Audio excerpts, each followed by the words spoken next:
네, 감사합니다. 귀한 자리에 저를 또 초대하여 주신 하나님께 영광을 돌려드립니다.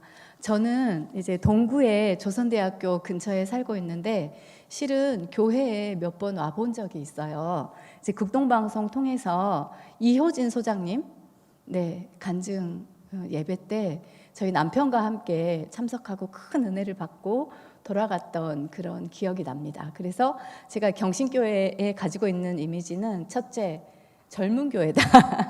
그리고 두 번째는 이웃을 사랑하는 교회 같은 그런 느낌을 많이 받았습니다.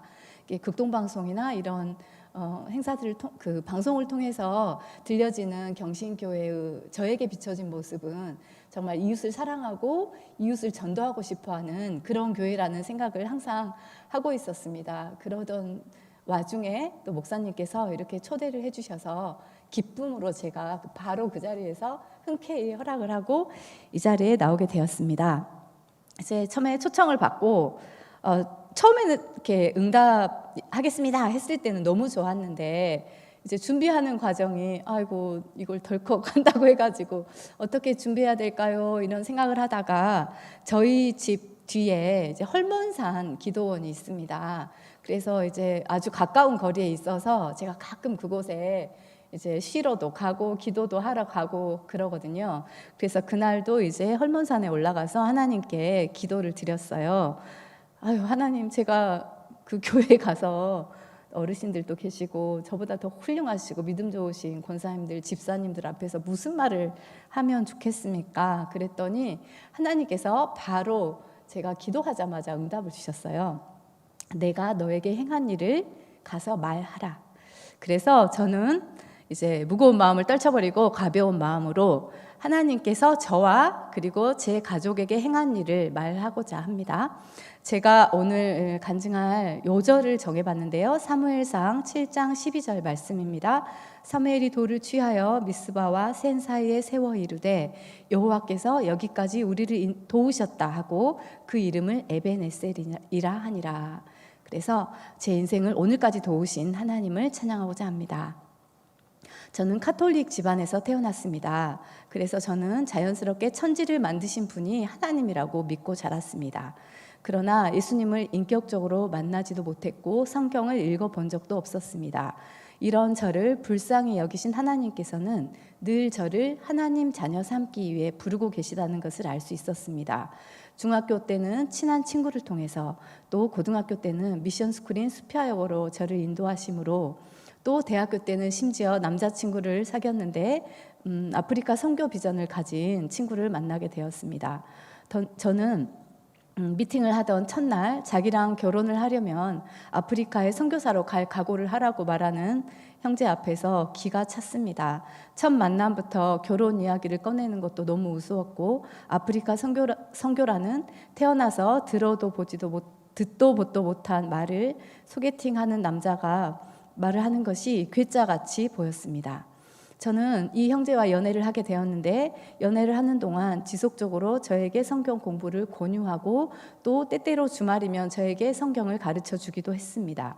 이렇게 집요하게 나를 카톨릭에서 개신교로 전도하려고 하는 것을 보니 혹시 이단이 아닐까 하는 생각에 이것저것 정보를 찾아보기도 하였습니다. 어느 날은 성경 공부를 권유하는 형제의 눈에서 눈물이 딱 한 방울 한쪽에서만 또르르 하고 흘러내리는 것을 보게 되었습니다. 그렇게 성경 공부를 거부했던 제가 그 눈물을 보던 순간 마치 예수님의 눈물인 것 같은 느낌이 확 들어왔습니다.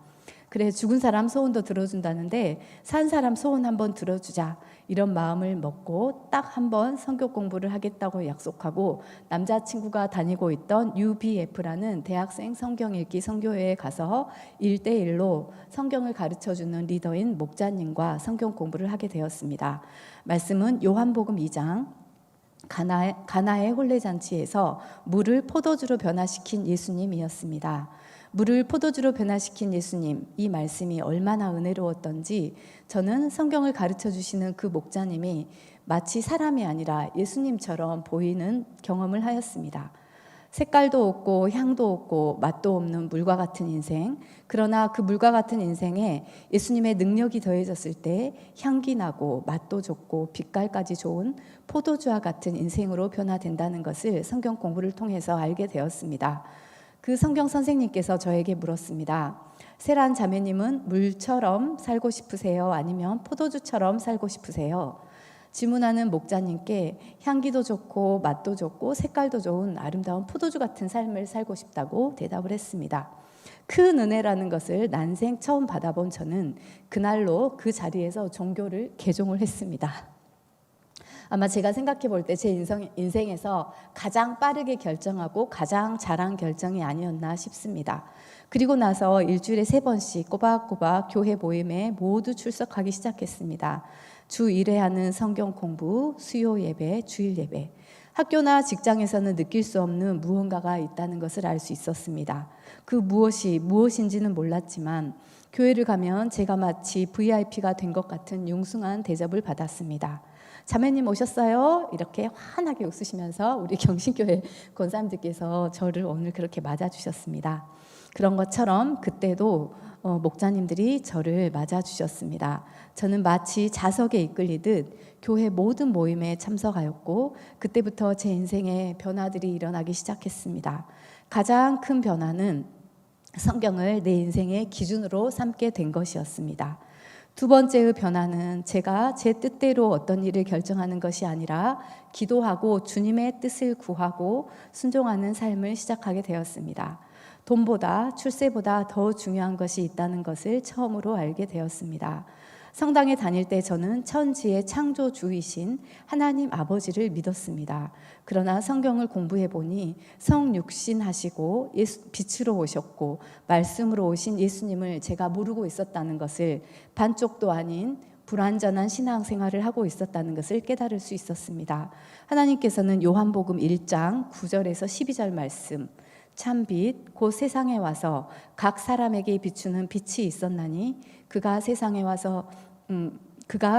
계셨으며 세상은 그로 말미암아 지은 바 되었으되 세상이 그를 알지 못하였고 자기 땅에 오매 자기 백성이 영접하지 아니하였으나 영접하는 자 곧 그 이름을 믿는 자들에게는 하나님의 자녀가 되는 권세를 주셨으니, 이 말씀을 공부하는 순간 그 이름을 믿는 자들에게는 하나님의 자녀가 되는 권세를 주셨다고, 와, 그렇다면 나도 이제는 하나님의 자녀가 되었네 하는 믿음이 생겼고 세상의 모든 것을 얻은 것처럼 기쁨으로 신앙생활을 시작했습니다. 제가 성경 공부를 시작한 것은 1994년 9월이었고 저는 당시 국민은행 그룹의 국민신용카드라는 회사에서 비정규적으로 근무하고 있었습니다. 그런데 그때 1년 이상 근무한 비정규 직원 중에서 정규직 직원으로 전환시켜준다는 시험 공고가 떴습니다. 저는 1994년 5월 4일에 입사했는데 공고는 1년 하고 하루가 지난 1995년 5월 6일에 떴습니다. 1년 하고 하루를 근무해서 저는 딱 하루 차이로 그 정규직 전환 시험에 지원 가능한 조건을 갖추게 되었습니다. 금남로에서 퇴근을 하고 바로 택시를 타고 교회로 가서 하루에 5분씩이라도 꼭 기도실에 먼저 들러 기도를 했습니다. 그리고 바로 기도실 바로 건너편에 있는 교회 도서관에서 공부를 했습니다. 그때 저는 교회 다닌 지 8개월쯤 되었는데 또 들은 건 있어가지고 말씀을 붙들고 기도를 해야 응답이 잘 된다 해서 제가 말씀을 붙들었는데 아는 말씀이 별로 없었기 때문에 마가복음 9장 23절, 할 수 있거든이 무슨 말이냐, 믿는 자에게는 능치 못함이 없느니라, 이 말씀을 계속해서 반복해서 기도 중에 외쳤습니다. 하나님께서는 모든 일을 하실 수 있는 능치 못함이 없는 분이오니 이 시골 광주에 사는 또 지방 2류, 3류대, 1류대가 아닌 대학을 나온 저 같은 사람도 하나님께서 합격시켜 주세요 하고 기도를 했습니다. 네, 고3 때는 책상 앞에만 앉아 있었지 집중이 잘 되지 않았는데 이번에는 공부를 하는데 너무 집중이 잘 되고 암기도 쏙쏙 되었습니다. 그런데 객관적으로 보았을 때 저는 전국의 응시자 중에 가장 불리한 위치에 있었습니다. 왜냐하면 이 시험은 비정규직 직원을 정규직으로 전환해주는 시험이기 이었기에 근무한 연수만큼 가점이 부과되었습니다. 이것은 마치 군대를 갔다 온 형제들에게 특별 가점이 공무원 시험이나 이런 시험에서 부여되는 것과 똑같은 이치였습니다. 올해 근무한 언니들은 7년 이상 근무하신 분도 있었는데 저는 이제 1년 하고 하루 만에 시험을 보게 되었기 때문에 저의 가점은 1점이나 다름이 없었습니다. 1차 필기시험을 보는데 문제를 읽고 사지선다형 답을 보니 답이 마치 엠보싱, 올록, 볼록, 엠보싱 하는 화장지 있죠. 그런 화장지처럼 답이 손을 들고 서 있는 볼록 이렇게 튀어나와 있더라고요. 답만. 그래서 문제를 읽으면 답이 바로 제 눈이 답을 향해 바로 가는 그런 신기한 경험을 하게 되었습니다. 그리고 이제 2차 시험을 보게 되었는데 2차 시험을 볼 때에는 제가 1차 필기시험 때 감독으로 들어오셨던 인사과 팀장님께서 면접관 중에 한 명으로 들어오셨습니다. 제 이름이 국세란 좀 독특하잖아요. 그래서 제가 시험 볼 때 제 이름을 기억하고 계셨던 그 인사과 팀장님께서 저 직원은 내가 필기시험 때 감독을 했는데 시험 감독하는 내내 너무 평안하고 자세가 너무 훌륭해서 꼭 뽑아주고 싶은 직원이다 이렇게 말을 했다는 말을 나중에 합격한 후에 전에 듣게 되었습니다. 그래서 저는 2차 면접도 아주 좋은 성적으로 통과가 되었습니다. 지방대 나오고 또 1년차밖에 되지 않은 저 같은 자를 하나님께서는 이렇게 천사들을 보내시고 신실하게 저의 기도를 응답하시면서 가장 좋은 성적으로 국민신용카드에 정규직으로 입사를 하게 되었습니다. 제가 고등학교 때 성적이 많이 떨어지게 되어서 제가 원하는 대학에 진학할 수 없었던 저는 그때부터 열등의식에 심하게 시달리고 있었습니다. 그런데 하나님께서 저를 찾아와 주셨고 하나님을 믿자마자 입사시험 합격을 통해 인생의 열등의식의 문제를 치유해 주시는 것을 경험할 수 있었습니다. 직장에서는 제가 큰 백을 가지고 있는 것 같다는 소문이 돌았습니다. 저는 그 소문을 전해 듣고 속으로 생각했습니다. 나한테 큰 백이 있긴 하지. 바로 하늘에 계신 우리 아빠, 나의 하나님 아버지. 이렇게 속으로 생각하며 웃었고 그 소문을 무시해 버렸습니다. 95년 6월 대기업에 입사를 하고 96년 12월 그러니까 1년하고 한 6개월 지난 것 같아요. 96년 12월에 저를 전도했던 그 남자친구, 아프리카 선교사의 꿈을 가지고 있던 그 형제님과 믿음 안에서 가정교회를 이루는 결혼 예배를 드리게 되었습니다. 결혼식을 12월 28일 토요일에 하였는데 그날 저녁은 마침 저희 교회에 다음 해 신년 말씀 뽑기를 하는 시간이 있었습니다. 이때 말씀을 하나님께서 주신 말씀이 마태복음 6장 33절 먼저 그의 나라와 그의 의를 구하라 그리하면 너희에게 이 모든 일을 이루시리라 하는 말씀이었습니다. 이제 믿음 안에서 결혼도 했고 제 인생은 불행 끝 행복 시작이라고 생각을 하고 있었습니다. 결혼 전까지 커다란 문제는 없이 살았던 제 인생에 예수님을 제대로 한번 믿어보기 시작하면서 또 믿음의 결혼을 하면서 아이러니하게도 고난이 함께 찾아왔습니다. 1998년 12월에 큰 아들 예찬이가 태어났는데 예찬이는 선천성 심장 질환을 가지고 태어났습니다. 심방과 심실이 있는데 그 사이에 벽이 있고 그 벽이 막혀 있어야 깨끗한 피는 깨끗한 피대로 더러운 피는 더러운 피대로 이렇게 순환을 하게 되는데 저희 아이에게는 그 사이에 구멍이 4개나 좀 큰 사이즈로 뚫려 있었습니다. 그래서 아이가 신생아 때부터 깨끗한 피와 더러운 피가 섞여서 건강하지 못한 얼굴을 가지고 있었습니다. 저는 아이에게 젖을 먹일 때마다 하루에도 몇 차례씩 울며 지냈습니다. 이 세상의 모든 고통과 슬픔은 내가 다 가지고 있는 사람처럼 살았습니다. 그러던 중에 저희 교회에 금요 심야 기도회가 새롭게 생기게 되었습니다. 저는 의사인 남편도 고쳐줄 수 없는 이 질병을 가지고 태어난 아들을 위해 우리 하나님 아버지께 기도를 해야겠다는 생각밖에 들지 않았습니다. 그리고 심야 기도회를 2번째 주 참석해 참석한 날이었습니다. 예배당 바닥에 기도 방석을 깔고 저희 교회는 기도를 하는데 갑자기 기도하다가 복받치는 듯한 울음이 배꼽 아래에서부터 터져 나오면서 아들을 고쳐달라는 탄식의 기도가 절로 나오는 것을 경험했습니다. 기도를 시작한 지 2, 3분도 채 안 된 것 같은데 예수님으로 추정돼 보이는 실루엣이 제 앞에 나타났습니다. 저는 어떤 신비주의자는 아닙니다. 말씀주의자입니다. 그런데 그런 경험을 하게 되었습니다. 예수님께서는 팔을 이렇게 벌리시고 저를 안으려고 하는 포즈로 계셨던 것 같아요. 이렇게 말씀하셨습니다. 사랑하는 딸아, 이미 고쳐주었는데 왜 또 고쳐달라고 기도하느냐? 고쳐진 것을 믿고 감사 기도를 올려라 하는 주님의 음성이 들려왔고 희미하게 실루엣처럼 보이던 예수님은 사라지셨습니다. 짧은 순간이었지만 마치 스폰지가 물속에 들어가면 물이 자동적으로 흡수되는 것처럼 저에게 아이가 치유되었다는 믿음이 쑥 흡수되어서 들어왔습니다. 더 이상 저는 우유를 먹일 때마다 슬퍼하지 않아도 됐고 조금의 의심조차도 들지 않았습니다. 한 달에 한 번씩 대학병원에 가서 심장 초음파를 했는데요. 기도 체험하고 3, 4일 후에 정규적으로 한 달에 한 번 그렇게 심장 체크하러 가는 날이었습니다. 몇 달 동안 아무 말도 없으셨던 늙으셨던 의대 교수님께서는 처음으로 몇 달 만에 저를 진료실로 들어오라고 하셨습니다. 심방과 심실 사이에 있던 구멍이 막히기 시작했습니다. 이대로 막히면 3개월 내에는 완전히 막히게 되니 심장 수술은 안 하셔도 될 것 같습니다. 옆에 있던 남편은 놀랍고 매우 기뻐했지만 저는 이미 기도 가운데 하나님께서 이것을 알려주셨기 때문에 전혀 놀랍지가 않았습니다. 이후 4번의 유산을 하게 되었고 둘째 아들을 출산하였는데 아이러니하게도 둘째도 형과 똑같은 선천성 심장 기형이라는 것을 알게 되었습니다. 저는 처음으로 하나님께 삿대질을 하며 하늘을 보고 따졌습니다. 어떻게 나한테 이러실 수가 있냐고.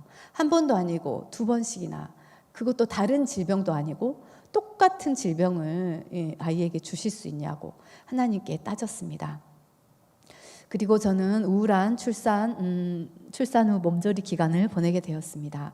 그런데 출산 후 한 달 정도 되었을 무렵 저는 과거에 저에게 나타나서 믿고 감사해라고 했던 감사 기도를 가르쳐 주셨던 예수님이 생각이 났습니다. 그래서 다시 마음을 고쳐먹고 감사하기로 했습니다. 며칠 후 심장 초음파를 하러 대학병원에 가게 되었는데 둘째 아들 예훈이는 태어난 지 한 달 만에 자연적으로 막히는 기적을 체험할 수 있었습니다. 저는 이 하나님의 은혜가 너무 감사했습니다. 한 아들도 아니고 2 아들씩이나 치유하여 주신 하나님께 내 자녀를 드려야겠다고 생각을 했습니다. 이 아이들은 내 아이가 아니었고 저는 하나님께서 주신 아이를 기르는 청직이라는 것을 고백하지 않을 수가 없었습니다. 그러던 중에 저를 충격에 빠뜨리는 한 일이 있었습니다. 아주 믿음이 좋으셨던 크리스찬이었던 한 분이 모임 중에 이런 말씀을 하셨습니다.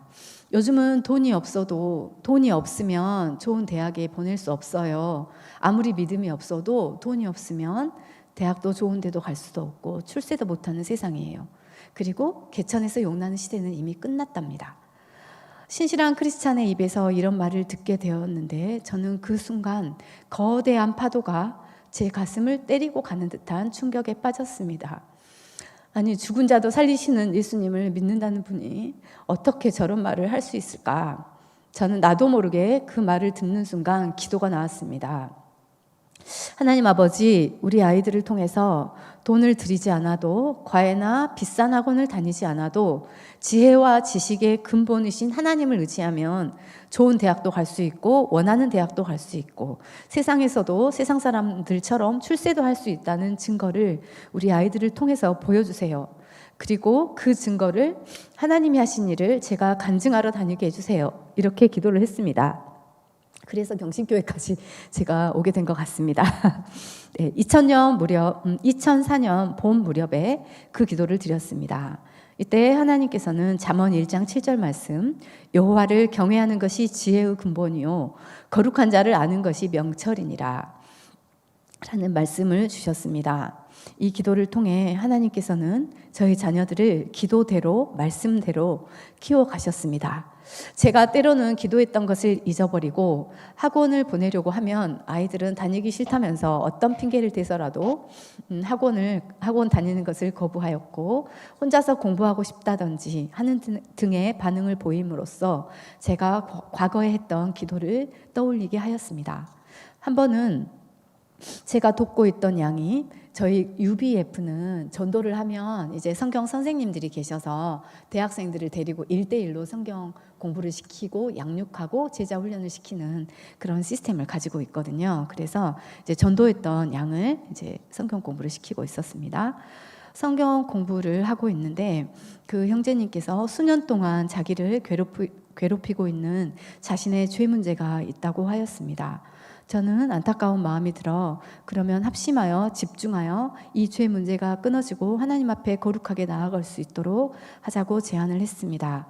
그때 저희 교회는 50일 철야 기도 중이었고 또 새벽 기도도 있었습니다. 그래서 매일 밤 철야 기도에 나가 이 형제님을 위해서 간절히 기도했습니다. 그렇게 며칠을 기도했을까? 어느 날 저의 영안이 열리는 것 같은 경험을 하게 되었습니다. 하루는 이 형제님의 발에 굵고 무거워 보이는 쇠사슬이 묶여 있는 것을 보게 되었습니다. 그리고 그 쇠사슬을 제가 옆에 서서 쇠 도끼로 반복하여 찢고 있는 환상을 보게 되었습니다. 그 두껍고 무거운 쇠사슬은 이 형제님이 평생을 짊어지고 있었던 죄의 사슬이라는 것을 알게 되었고 제가 기도를 할 때마다 쇠 도끼로 그 쇠사슬을 끊어내는 작업을 하고 있다는 것을 깨닫게 되었습니다. 또 며칠 후에는 까맣게 타버린 제가 제 눈에 보였습니다. 그것은 성령의 불이 내려 이 형제님의 죄를 태워버린 후 남아있는 잿덩이임을 알게 되었습니다. 그리고 또 며칠이 지나 주일 예배 축도하는 시간이었는데 이 형제님께서 십자가를 높이 들고 좁은 길을 가고 있는 모습을 보게 되었습니다. 이것은 이 형제님이 이제는 믿음의 길, 순례의 길을 떠나는 장면임을 순식간에 깨달을 수가 있었습니다. 그리고 또 며칠 후 새벽 기도 중에 하늘에서 아주 청아한 깨끗한 주파수가 잘 맞추어진 마이크 소리 같은 마이크 소리에 울려 퍼지는 목소리를 들었습니다. 먼저 그의 나라와 그의 의를 구하라. 그리하면 이 모든 것을 너희에게 더하시리라. 네가 내 대신 나의 어린 양을 도왔으니 내가 네 남편과 자녀들을 축복하겠다.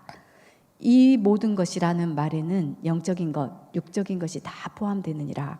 그러나 믿음이 없는 사람들은 이 모든 것을 모든 것으로 여기지 않고 어떤 것이라고 나의 능력을 한정시키는구나. 그들로 인해 나의 마음이 매우 슬프다 하는 음성이 또렷하게 들렸습니다.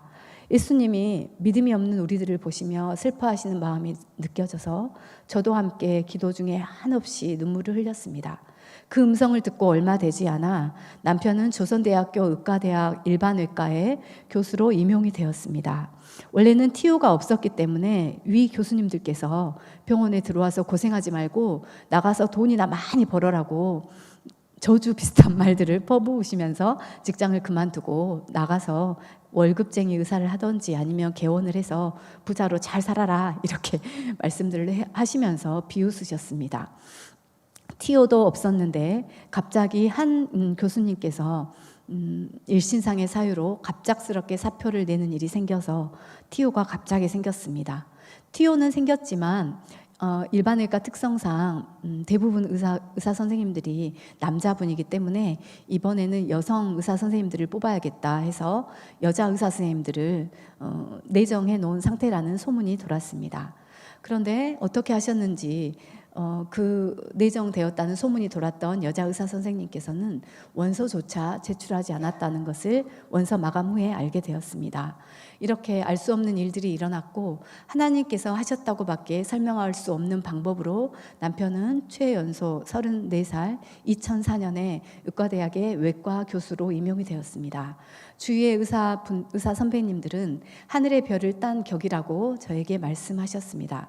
저는 이런 일들을 통해 한 영혼을 돌보는 것, 한 영혼을 전도하고 양육하고 그가 하나님의 사람이 될 때까지 도와주는 것이 하나님께서 얼마나 기뻐하시는지를 알게 되었습니다. 의대 교수로 7년 근무를 마치고 아이들은 어느새 자라 2학년, 6학년이 되었습니다. 저희 남편은 대학에서 안식년을 맡게 되어 외국에서 공부할 기회가 생겼습니다.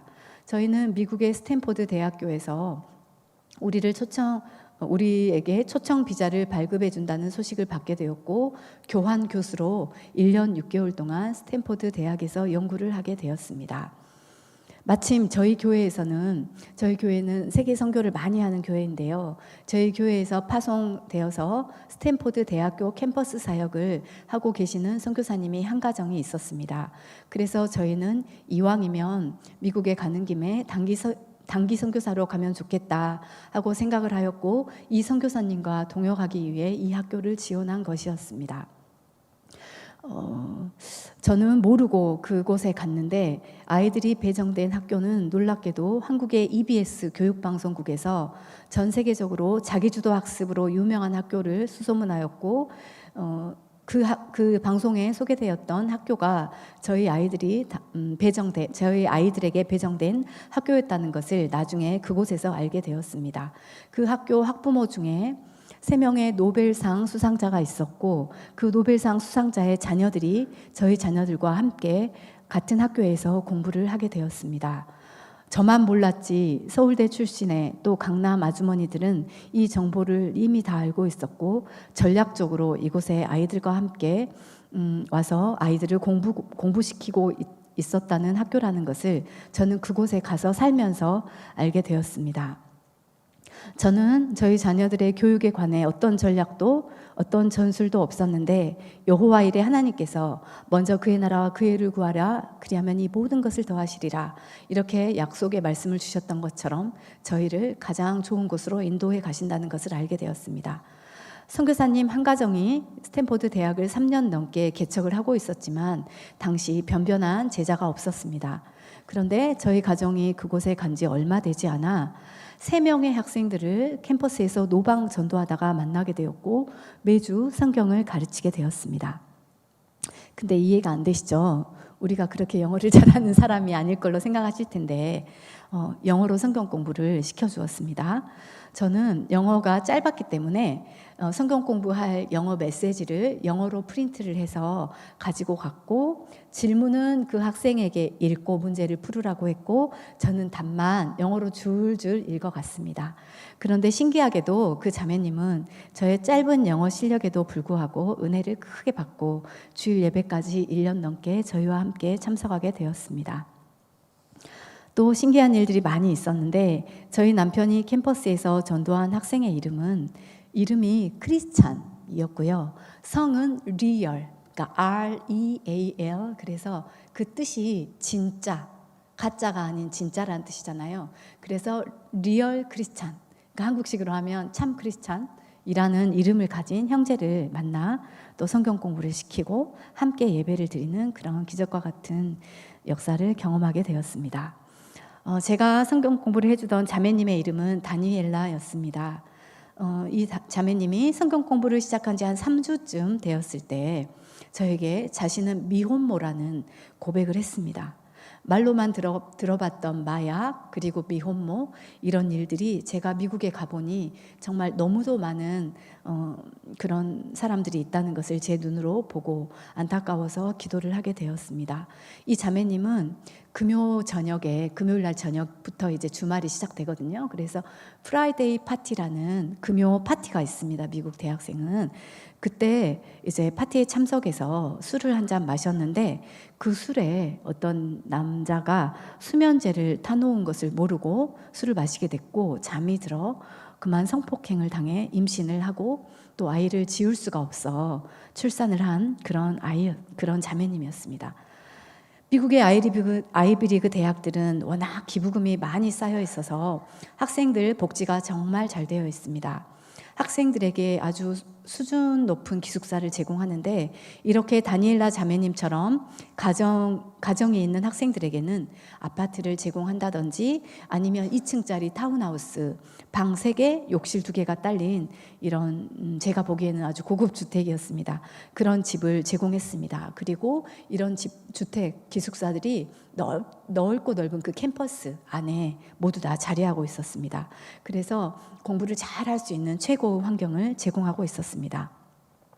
대학원생부터는 월급처럼 용돈을 아주 많이 받으면서 학교에서 받은 용돈으로 그것을 생활하면서 공부를 할 수 있기 때문에 충분히 가정 생활을 이루면서 공부도 가능한 구조라는 것을 그때 알게 되었습니다.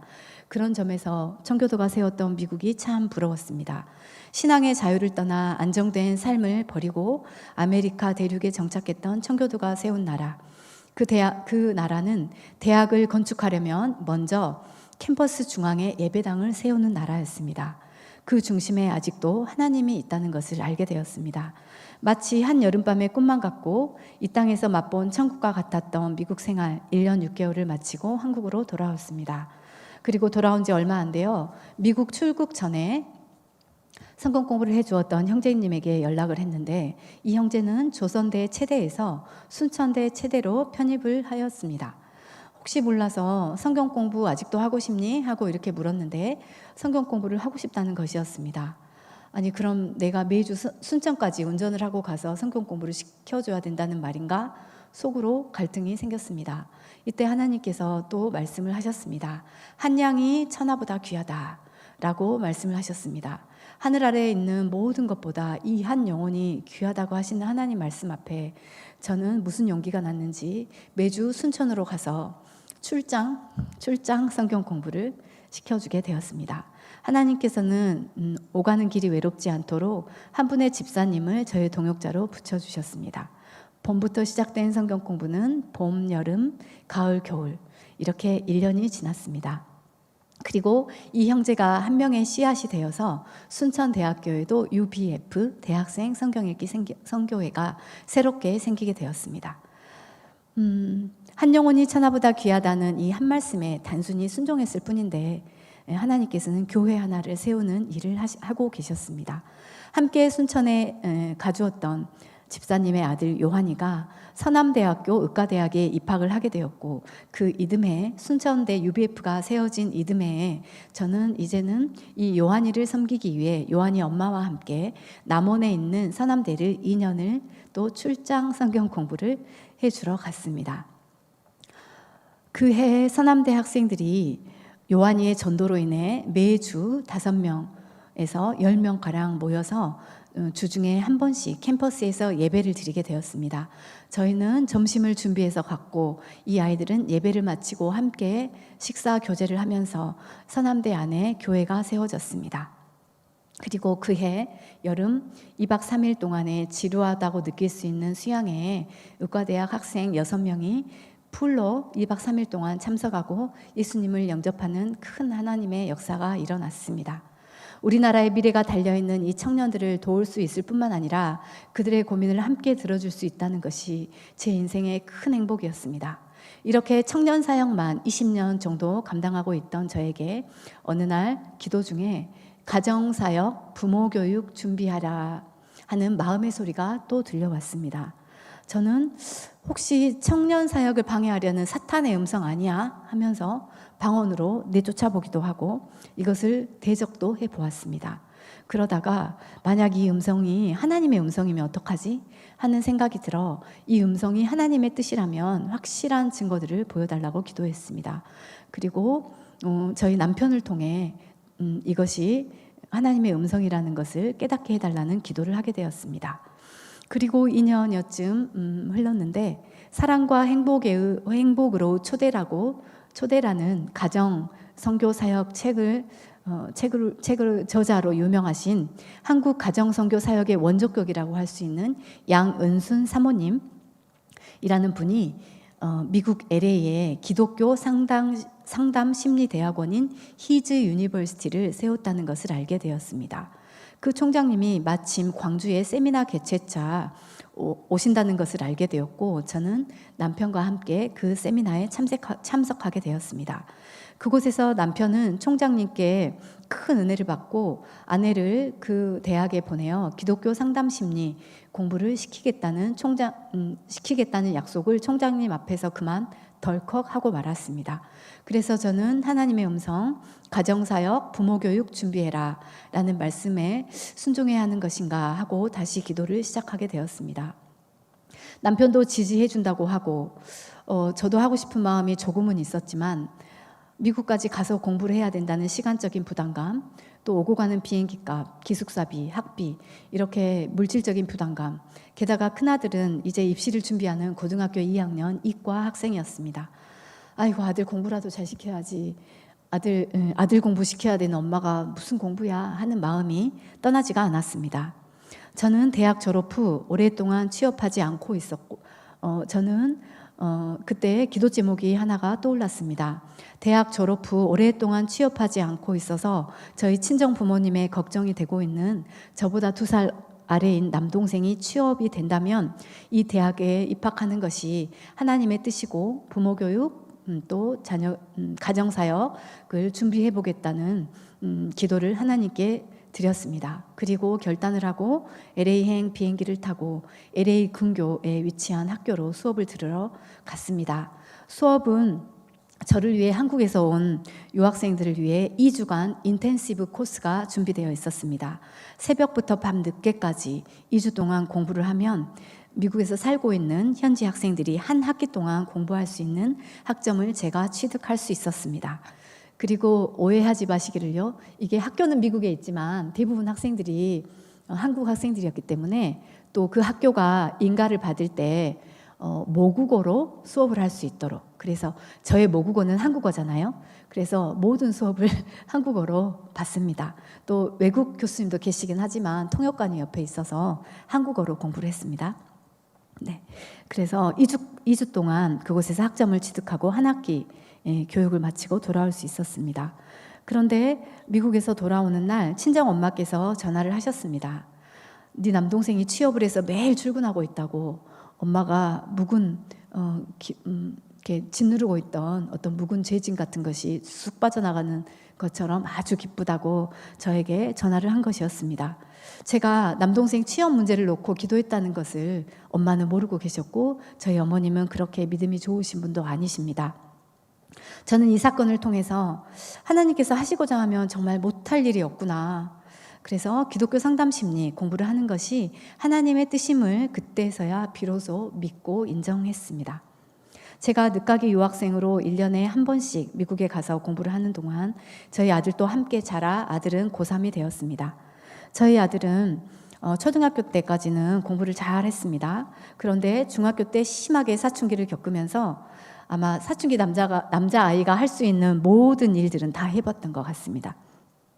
어찌나 저의 속을 썩였던지 저는 기도하지 않을 수가 없었습니다. 그래서 저는 중2병에 제대로 걸린 이 아이들을 하나님께 맡기기로 하고 저희 아랫집에 사시는 요한이 엄마, 사남대 의대에 갔다는 그 요한이 엄마, 저희 교회 목자님과 함께 만날 때마다 둘이서 합심 기도를 했습니다. 합심 기도한 지 6개월쯤 되었을 때 아들은 중2 겨울방학이었고 이제 1월 달이었습니다. 그래서 3월이 되면 이제 중3이 됩니다. 이때 저희 교회 중고등부에서 외부 수련회를 갔습니다. 이 수련회를 마치고 아이가 귀가를 했는데 나갈 때 검정색이었다면 이 아이가 집에 돌아올 때는 흰색이 되어서 돌아온 사람처럼 완전히 변해서 돌아오는 것을 경험했습니다. 저는 너무 놀라서 교회 교사님께 전화를 걸어 수련회에서 우리 아이에게 무슨 일이 있었냐고 물어볼 지경이었습니다. 교사님께서는 모퉁이돌 선교회 이삭 선교사님이 특강 강사로 오셨는데 2시간 내내 부모님 말씀에 순종하라는 그 말씀만 하고 가셨고 이때 예찬이가 큰 은혜를 받고 그날 밤 있었던 찬양 예배 시간에 새벽까지 밤을 새가며 울면서 부르짖고 회개하는 것을 보았다고 했습니다. 6개월간 요한이 엄마와 기도했던 기도 제목은 딱 하나였습니다. 공부를 잘하게 해달라는 것도 아니고 건강하게 해달라는 것도 아니었고 부모님 말씀에 순종하게 해달라는, 또 하나님 말씀에 순종하게 해달라는 딱 그 한 가지 기도만을 했는데 그 짧은 기도도 하나님께서는 응답하여 주셨습니다. 예찬이는 수련의 다음 날부터 교회 중등부 친구들과 함께 새벽 기도를 시작했습니다. 7명 가량의 아이들이 새벽 기도의 용사가 되어서 중학생이 기도하는 일이 일어났습니다. 기도가 끝나는 시간은 7시 정도 되었는데 저는 그 시간에 맞추어 도시락을 싸서 교회에서 도시락으로 아침밥을 해결했습니다. 그리고 아침 도시락을 싸주면서 점심 도시락도 함께 싸주었습니다. 그리고 오후가 되면 한 5시쯤에 저녁 도시락을 또 싸서 주었습니다. 그래서 하루에 3개씩 이렇게 도시락 배달을 하는 도시락 배달부 엄마가 되었는데, 아이는 새벽 기도가 끝나면 바로 밥 먹고 교회 아이들과 함께 교회 도서관에서 공부하고 밤 10시까지 공부하고 집에 와서 숙면을 8시간 이상 꼭 취하면서 이렇게 건강한 생활을 하게 되었습니다. 처음에 미국에서 돌아왔을 때 350명 정도 되는 학교에서 100등이었는데 몇 달이 지나 20등이 되었고, 그 다음 시험에는 10등이 되었고, 중학교 3학년 마지막 시험에는 전교 2등을 하고 고등학교를 진학하게 되었습니다. 열심히 공부하는 아들에게 저도 조금이라도 도움이 되고 싶어서 엄마가 정보 이렇게 좀 알아봐서 좋은 과외 선생님, 좋은 학원 좀 알아봐 줄까? 하고 물어봤지만 예찬이는 혼자서도 잘 할 수 있다면서 거절을 했습니다. 저는 그럴 때마다 아들이 어렸을 때 했던 기도, 돈 들이지 않아도 사교육이나 과외 없어도 하나님이 주시는 지혜와 지식만으로도 좋은 대학에 갈 수도 있고 출세도 할 수 있다. 이 기도가 생각났습니다. 하나님께서 이 기도를 들으시고 아이의 마음을 주장하셔서 거부하는구나 하고 생각을 했습니다.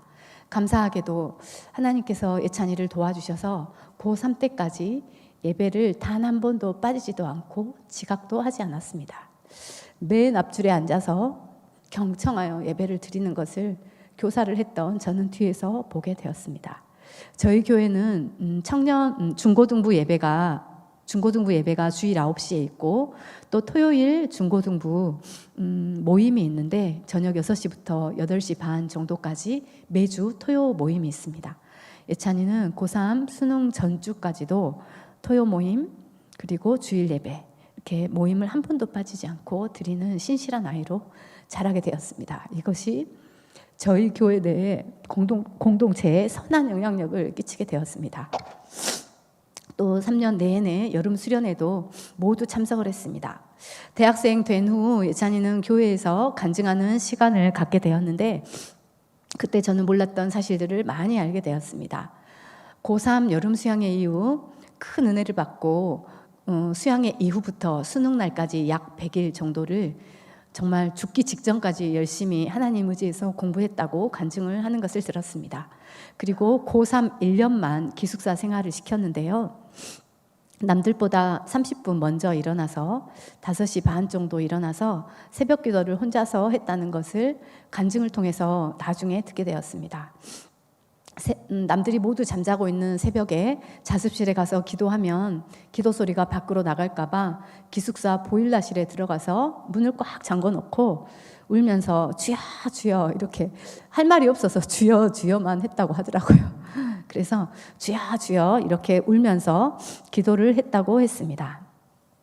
하나님께서는 이런 예찬이의 기도를 들으시고 계셨다는 것을 알 수가 있었습니다. 예찬이는 예찬이대로 이렇게 지내고, 또 저는 저대로 많은 양떼들을 늘 섬기면서 보냈습니다. 그래서 저는 제 아이들에게 모든 것을 올인할 수 없는 세상 엄마와는 다른 엄마였는데, 하나님께서는 이런 안타까운 마음이 들어 자녀를 위해 기도할 때면 항상 똑같은 음성을 들려주셨습니다. 단 한 번도 응답이 틀리게 오지 않고 똑같은 음성을 들려주셨습니다. 네가 내 일하냐? 나는 네 일한다. 똑같은. 근데 이런 말씀을 들으신 분들이 많더라고요. 저만 들은 게 아니라. 그랬습니다. 그래서 제가 하나님 일을 할 때마다 하나님께서는 제가 해야 할 일을, 자녀 양육을 대신 책임지시겠다는 말씀을 하시는 분이었습니다. 그렇게 예찬이는 고등학교를 졸업하고 전남대학교 의과대학에 장학금까지 받고 입학하게 되었습니다. 그리고 저는 예찬이가 입학한 지 얼마 되지 않아 한 기독교 대안학교에 초청을 받아 간증을 하게 되었습니다. 하나님께서는 돈이 없어도 과외나 학원을 안 가도 하나님으로부터 오는 지혜와 지식으로 좋은 대학도 갈 수 있고 출세도 할 수 있다. 이것을 우리 아이들을 통해 간증하게 해주세요 라는 기도를 완벽하게 이루고 계셨습니다. 그런데 둘째 아들은 또 우리 큰 아들과 달랐습니다. 고등학교 때 제가 외국에 잠시 나가 있는 사이에 무단 결석도 몇 번이나 하고 얘가 진짜 고등학교 졸업장이나 제대로 탈 수 있을까 하는 아이였습니다. 그런데 이 아이에게도 동일한 기적은 일어났습니다. 둘째 예훈이가 중학교 3학년 때 남편은 외교통상부 소속 코이카, 이제 코이카를 통해서 이제 저희 나라가 OECD 국가이기 때문에 후진국 원조 사업을 의무적으로 하게 돼 있더라고요. 그래서 코이카에서 이제 2, 3년에 한 번씩 의사를 후진국에 파송을 합니다. 그런데 저희 남편이 그 시험에 합격을 해서 베트남의 단기 선교사로 또 파송이 되었습니다. 그래서 예찬이는 대학 생활을 이곳에서 광주에서 하고 있었고 저희는 중학교 3학년인 예훈이만 데리고 베트남에서 1년을 지내고 왔습니다. 그런데 저희가 지내는 곳은 시골이어서 하노이나 호치민과는 달리 한국 아이가, 또래 아이가 단 한 명도 없었습니다. 친구를 유난히 좋아하는 예훈이는 너무 힘들어했습니다. 공부에 흥미도 잃어버리고 사춘기도 심하게 오고 힘든 시기를 보내다가 아들의 간곡한 요청으로 다시 한국에 귀국했습니다. 그런데 아이는 한국 학교 생활에 특별히 그 학교 수업에 적응을 잘 하지 못하고 겉도는 듯한 느낌을 받게 되어 부모로서 참 마음이 아팠습니다. 아이는 자기가 자신이 있는 운동을 이것저것 돌려가면서 운동으로 대학을 가겠다고 했습니다. 농구, 권투, 저 몰래 권투로 전국체전을 나갔더라고요. 또 주짓수, 헬스 이렇게 이것저것 운동을 바꿔가면서 방황을 하다가 마지막에는 대학을 가지 않겠다고 선언을 했습니다. 아들이 중3 때 베트남에 데리고 간 것이 이렇게 치명적일 줄은 몰랐습니다. 그래서 아들이 수능 보러 갈 때 저희 집에서는 1번, 2번 이렇게 왔다 갔다 찍으면 안 되니까 그냥 모르면 1번으로 다 찍어라. 이렇게 하고 웃으면서 보낼 정도였습니다. 그래도 제가 애미인지라 저는 이렇게 기도했습니다. 큰아들에게 베푸신 동일한 은혜를 우리 둘째 아들에게도 베풀어 주시라고 간절히 기도했습니다. 하나님께서는 대학에 가지 않겠다고 했던 예훈이의 마음을 바꾸어 주셔서 간호대학에 거의 막차를 타고 합격을 시켜주셨습니다. 그런데 저는 또 하나님께 기도를 한 것이 있었습니다. 큰아들도 장학금 받고 들어갔으니까 제가 아들이 딱 둘밖에 없는데 우리 둘째 아들도 공부는 못하지만 동일한 은혜를 베풀어 주셔서 둘째도 장학금 받고 들어가도록 해달라고 기도를 했었습니다. 그런데 납부금 고지서를 받아보고 제가 깜짝 놀랐습니다. 둘째가 장학금을 탔더라고요. 그런데 자세히 읽어보니까 코로나 장학금이었습니다. 네, 대학 입시 이번 해 해보신 분들은 아시죠? 코로나 장학금으로 이 대학에 합격을 하면 전교생한테 20만 원씩 주는 그 장학금을 저희 아들도 탔습니다. 그래서 참 하나님께서는 이 코로나 장학금 사건으로 저를 웃기시는 유머러스한 분이시라는 것도 깨달을 수 있었습니다. 예훈이가 고3을 보냈던 작년 코로나 팬데믹이 시작되었습니다. 학교도 멈추고 교회도 멈추고 모든 것이 멈췄습니다. 저는 이제 코로나 팬데믹 전까지 학점을 이제 미국에 3번 방문하였고 35학점을 취득한 상태였습니다. 그러나 코로나로 인하여서 이제 미국에 오도 가도 할 수 없는 상황이 되었습니다. 그런데 이 미국의 대학원 규칙인지 저희 학교 규칙인지는 모르겠지만 입학한 지 7년 이내에 졸업하지 않으면 그 학점이 다 취소된다는 그런 제도가 있었고 저는 21년까지 이 학점을 취득하지 않으면 이 35학점도 다 날아가고 돈도 날아가고 한다는 것을 알게 되었습니다. 어떻게 할까 마음을 졸이고 있는데 하나님께서 코로나 사건을 통하여서 인터넷으로 한국에서 학점을 딸 수 있는 그런 상황을 만들어 주셨습니다. 그래서 저는 작년 한 해 예훈이는 고3, 저는 또 석사 대학원생 이렇게 해서 열심히 공부를 해서 1년 만에 25학점을 취득하였고 60학점을 마치고 석사가 되었습니다. 그런데 미국에 갈 수 있는 것은 이 코로나 때문만은 아니었습니다. 저를 전도하고 또 시간적, 물질적 지원을 아끼지 않았던 남편에게 신앙의 위기가 찾아온 것이었습니다. 남편은 원래는 광주 사람이지만 아버지의 직장을 따라 어린 시절 서울로 이사를 했고 의료 선교사의 꿈을 이루기 위해 서울에서 공과대학을 지나가지 않고 점수에 맞추어서 조선대 의과대학에 진학하고자 광주로 유학 온 사람이었습니다. 그런데 저를 만나게 되어 결혼을 하게 되면서 이제 이곳에 광주에서 살게 되었습니다. 20살 때 광주에 와서 40 중반까지 이제 서울로 올라가지 않고 살게 되다 보니 갱년기가 오면서 또 고향도 그리워하면서 신앙의 위기도 함께 찾아온 것이었습니다. 안 만나던 친구를 찾아다니면서 만나고 술도 자유롭게 먹고 싶어하고 교회를 나가지 않겠다는 폭탄 발언도 서슴지 않게 되었습니다. 저는 이렇게 변해버린 남편을 두고 미국까지 공부를 한다고 날아갈 수 있는 상황이 아니었습니다. 왜 이런 일이 나에게 생기는 것일까? 이해할 수가 없었습니다. 나를 전도해서 전도부인으로 만들어 놓고 이제 와서 이제는 그렇게 전도하고 기도하면서 살기 싫다니 정말 제가 할 말이 없었습니다.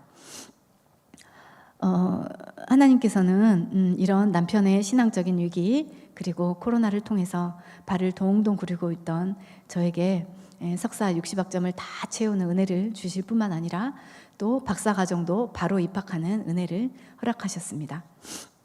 2020년 12월 28일에 석사학위를 취득하고 한 달쯤 지났습니다. 이제는 하나님께서 하라고 한 공부에 석사를 마쳤으니 박사를 하면서 좀 더 구체적으로 좀 더 적극적으로 부모교육 그리고 가정사역을 시작해봐야 되지 않을까 하는 고민이 생겼습니다. 물론 간간히 이 사역을 하고는 있었지만 이제 구체적으로 좀 더 활동을 해야 되겠다는 마음이 들었습니다. 그런데 하루는 새벽 기도를 하고 있는데 이런 마음의 울림이 있었습니다. 부모교육 커리큘럼을 잘 짜고 또 네 사진을 잘 첨부해서 카톡이나 SNS에 포스터를 만들어 홍보하라는 마음의 어떤 소리가 울려왔습니다. 저는 이번에도 또 망설였습니다. 제가 카톡에 사진 올리는 것을 별로 좋아하지 않는데 사진까지 첨부해서 홍보하라니 고개가 갸우뚱거려졌습니다. 저는 이틀 정도 망설이다가 하나님의 음성이겠지 하고 카톡과 SNS에 포스터를 만들어서 제 수업 커리큘럼 그리고 사진, 포스터, 홍보 포스터를 올렸습니다. 그런데 신기한 일이 일어났습니다. 한 대학의 학과장님이 제 카톡의 홍보물을 보고 2021년 올해 3월부터 당신 대학에 와서 강의를 좀 맡아달라고 이제 교수 제안을 하셨습니다. 이분은 제가 늘 동역했던 그 요한이 엄마의 대학 친구였는데 요한이 엄마가 이 학과장님을 이제 이분은 카톨릭 신자이신데요. 성경 공부를 하고 싶어 하셔가지고 성경 공부를 해주기 위해 2년 넘게 그 학교에 가고 일주일에 한 번씩 가서 성경 공부를 해주고 있었습니다. 그때 저를 몇 번 데리고 가셨고 또 그 와중에 전화번호를 교환해서 이제 서로 연락하고 지낸 적은 없었지만 전화번호는 알고 있었던 그런 사이였습니다. 저는 원서도 내지 않았는데 먼저 대학에서 전화를 받게 되었고 또 전화를 받고 나서 원서를 내고 또 대학에 이제 강의를 맡는 그런 시간 강사로 임용이 되었습니다. 제 담당 교과목은 인간관계와 의사소통이라는 과목이었습니다. 이 과목을 잘 가르치기 위해서는 학생들과 인간관계를 잘 맺어야겠죠. 그리고 의사소통을 잘 해야겠죠. 근데 전도를 하기 위해서도 우리가 인간관계를 잘 맺어야 되고 의사소통을 잘 해야 되잖아요. 그래서 정말 신기하게도 하나님께서는 이 과목을 맡게 됨으로써 아이들과 자연스럽게 관계를 맺게 하시고 또 소통을 하도록 하셨습니다. 아버지의 알코올 중독과 폭력으로 힘들어 있는 아이, 또 사회성이 부족해서 친구 없이 지내는 아이, 인생의 목적을 몰라 방황하는 아이, 겉으로는 너무 아름답고 연예인처럼 화려한 아이들이었는데 그 속에는 각자의 아픔을 갖고 있었다는 것을 알게 되었습니다. 이 아이들의 눈을 보면 눈이 이렇게 반짝반짝하면서 저한테 말하고 싶어가지고 와서 어떻게 하면 저 교수님하고 한번 말해볼까 그런 막 느낌들이 들더라고요. 그래서 저는 이렇게 초롱초롱한 아이들의 눈동자를 보면서 한 사람씩 한 사람씩 만나서 말씀도 전하고 교회로 연결도 하고 예배에 초청도 했습니다. 강의를 시작한 지 2주 정도 되었는데 매주 10명의 아이들이 모여서 함께 캠퍼스에서 예배를 드리게 되었습니다. 코로나 덕분에 저는 교수가 되었고 코로나 덕분에 학점을 땄잖아요. 또 코로나 덕분에 교수가 돼서 이렇게 전도를 하고 또 동강대학교를 개척하는 전도를 하는 그런 신기한 일들을 겪게 되었습니다. 코로나 때문에 할 수 없다고 생각했던 이 전도가 하나님께서 하시는 일에는 뭐 때를 얻든지 못 얻든지 전도하라는 그 말씀에 그냥 단순히 순종했는데 이렇게 많은 사람들을 전도할 수가 있었습니다. 이제 마무리를 하고자 합니다. 경신교회 간증 강사로 초청을 받고 보니 저희 둘째 아들이 대학을 입학하고 또 두 번째 간증 강사로 세워주신 것을 깨닫게 되었습니다. 하나님은 정말 신실하게 저의 기도를 하나하나 이루어 가시는 분임을 이 시간 고백합니다. 아직도 저에게는 많은 기도 제목이 있습니다. 친정과 시댁에 믿지 않는 가족들이 있고 또 작년부터 예배를 드리지 않고 있는 우리 둘째 아들 예훈이가 있습니다. 또 저를 전도해서 전도 부인을 만들었던 아프리카 의료 선교사의 꿈을 가지고 있던 남편이 이제는 신앙의 갱년기를 떨쳐버리고 다시 한번 선교사로 도전하고 싶은 그런 기도 제목이 있습니다. 제가 71년생인데요. 저는 다들 어리게 아까 뵀는데 나이들이 저랑 비슷하신 분들이 있어서 놀랐습니다. 그런데 이제 50년의 인생을 정리하고 보니 이 기도 제목들 또한 하나님께서 과거에 저의 기도 제목을 다 이루신 것처럼 신실하게 이루어 가실 것을 믿게 되었습니다. 정말 아름답고 귀한 사역을 감당하고 있는 경신교회에 초청하심으로 저의 지나간 인생의 반을 되돌아보게 하셨고 이제 남은 반백년 인생을 어떻게 살아야 될지 방향을 잡게 하신 주님을 찬양합니다. 부족한 죄인과 함께 하신 하나님께서 우리 경신교회와 또 특별히 어머님들과 함께 늘 함께 하시기를 간절히 기도합니다. 마지막으로 요절 말씀 읽고 제가 준비한 사진이 몇 장 있거든요. 그 사진 보고 마치도록 하겠습니다. 사무엘상 7장 12절 말씀. 사무엘이 돌을 취하여 미스바와 센 사이에 세워 이르되 여호와께서 여기까지 우리를 도우셨다 하고 그 이름을 에벤 에셀이라 하니라. 아멘. 네, PPT 다음 PPT 보여주시겠어요? 보이십니까? 사진이 생각보다 작은 것 같아요. 저기 분홍색 스커트를 입고 있는 젊은 시절에 제가 이제 아이들 어렸을 때 30대 초반 정도 됐을 때 건너편에 있는 대학생에게 성경 공부를 시키고 있는 모습입니다. 이제 저희 교회는 이렇게 성경 공부를 합니다. 1대1로. 다음 사진. 이 학생들이 그 요한이 하얀 옷을 입은 아이가 요한이고요. 이 아이가 지금 조선대학교 병원의 인턴으로 올해부터 근무를 시작했습니다. 서남대학교 학생들 또 조선대 의과대학 학생들 이렇게 해서 여름 수영회에 참석했던 사진입니다. 다음 사진이요. 이 사진은 동강대학교 학생들이에요. 원래 코로나 때문에 4인 이상 집합 금지잖아요. 그래서 이제 10여 명 되는 아이들인데 테이블에 한 3명 정도만 앉도록 하고 말씀을 제가 그 중간에 서서 말씀을 전하고 이런 식으로 예배를 드렸습니다. 올해의 사진입니다. 이거는 다음 사진이요. 네, 이 사진 보시면 보라색 입은 사람이 저고요. 표정이 좀 재밌게 웃고 있죠. 가운데 아주 미인이 한 분 계시죠. 누군지 아시겠어요? 신혜라 씨. 우리가 다 좋아하잖아요. 이제 이분도 제가 그 박사로 지금 공부하고 있는 히즈 유니버시티, 히즈가 예수님 할 때 히즈거든요. 그분의 학교. 그래서 신혜라 씨하고 맨 앞줄에 이렇게 앉아서 열심히 공부를 했습니다. 네, 그래서 한번 보여드렸고요. 이 사진은 이제 위에 보시면 메리 크리스마스 이렇게 써져 있는데 제가 미국에서 귀국한 그 해에 성탄절 크리스마스 카드를 보내주셨어요. 스탠포드 UBF 교회에서. 그래서 보시면 뚱뚱한 가운데 앉아있는 초록색 입은 자매님이 저랑 성경 공부했던 다니엘라. 근데 지금 아이가 2명이에요. 저랑 성경 공부하면서 또 둘째 아이를 임신을 했어요. 그 형제님이 자꾸 찾아와서 이렇게 성폭행을 하고 해가지고 이렇게 아이를 둘이나 이렇게 출산을 했어요. 뒤에 있는 형제님이 멕시칸 형제님이 크리스찬 리얼, 참 크리스찬이라는 이름을 가진 그 형제님, 남편과 성경 공부했던 형제님입니다. 다음 사진이요. 네, 이 사진은 제가 살았던 그 스탠포드 근처에 있는 동네에 있는 집인데요. 여기 보시면 제가 살았던 집은 아닙니다. 사과가 있죠. 사과 하면 떠오르시는 분이 있을 거예요. 스티브 잡스. 그래서 여기가 이제 스티브 잡스가 살았던 집이에요. 근데 왜 사과가 있냐면 사과 아래에 보시면 꽃다발이 있죠. 네, 스티브 잡스가 제가 미국에 살고 있을 동안에 죽었어요. 췌장암으로. 그래서 이 사람이 의사들은 이제 췌장암 수술을 받으라고 권유했지만 이렇게 원불교인가 그런 종교에 심취했다고 들었습니다. 그래서 암으로 고칠 수 있었는데 죽었다고 하더라고요. 치료받지 않아서. 그래서 이제 그분이 돌아가셨던 그때 전 세계에서 추모객들이 와서 사과도 놔두고 꽃다발도 놔두고 그래서 동네 사진을 한 장 보여드렸습니다. 네, 다음 사진 있나요? 네, 끝입니다. 그러면 제가 이것으로 마치기로 하고 제가 잠깐 짧게 기도하고 내려가도록 하겠습니다.